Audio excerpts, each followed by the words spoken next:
Pria ini kebingungan saat mau isi bensin karena mobilnya tidak menggunakan mesin, melainkan yang menjadi penggeraknya adalah seekor monster. Padahal mobil ini terlihat menggunakan mesin yang sangat dahsyat. Andy menemukan monster ini di dekat kilang minyak yang meledak, dan monster itu malah merasa nyaman di bawah mobil Andy. Dan sampailah sekarang, monster itu menjadi mesin penggerak mobil yang luar biasa ini. Andy juga terus berusaha membuat mobil ini menjadi semakin baik dengan beberapa modifikasi, sehingga ia bisa menggunakannya di jalan raya seperti mobil biasa. Namun Andy sedikit kebingungan saat ia akan mengisi bensin. Andy pun berusaha santai saja saat tak sengaja bertemu dengan temannya yang malah menghina mobilnya mobil rongsok. Karena sudah mendapat minuman, monster yang mengendalikan mobil ini malah terlalu bersemangat. Sampai-sampai ia keluar jalur dan membahayakan orang lain. Sampai kecelakaan demi kecelakaan pun terjadi. Bahkan mereka juga menghancurkan mobil-mobil yang sedang ada di pameran.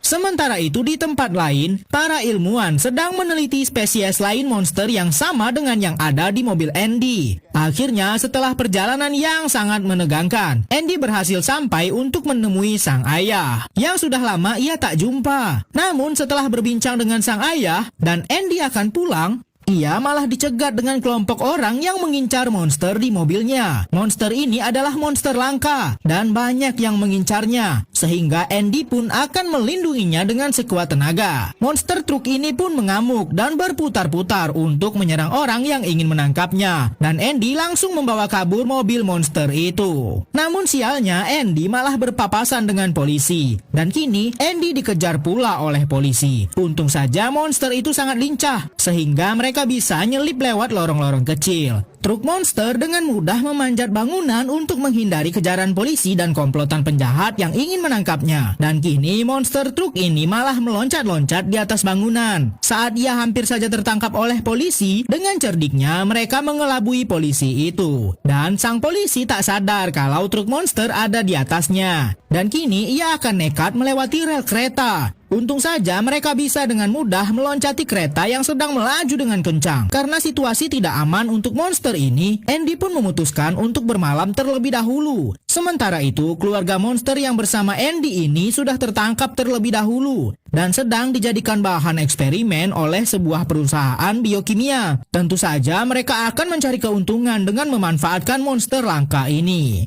Namun betapa terkejutnya Andy saat ia bangun truk monsternya sudah menghilang. Ternyata monster ini kabur dan ingin mencari keluarganya yang sudah tertangkap. Untung saja Andy masih bisa melacak keberadaan truknya. Mereka pun langsung menuju ke titik terakhir mobilnya berada. Dan benar sekali,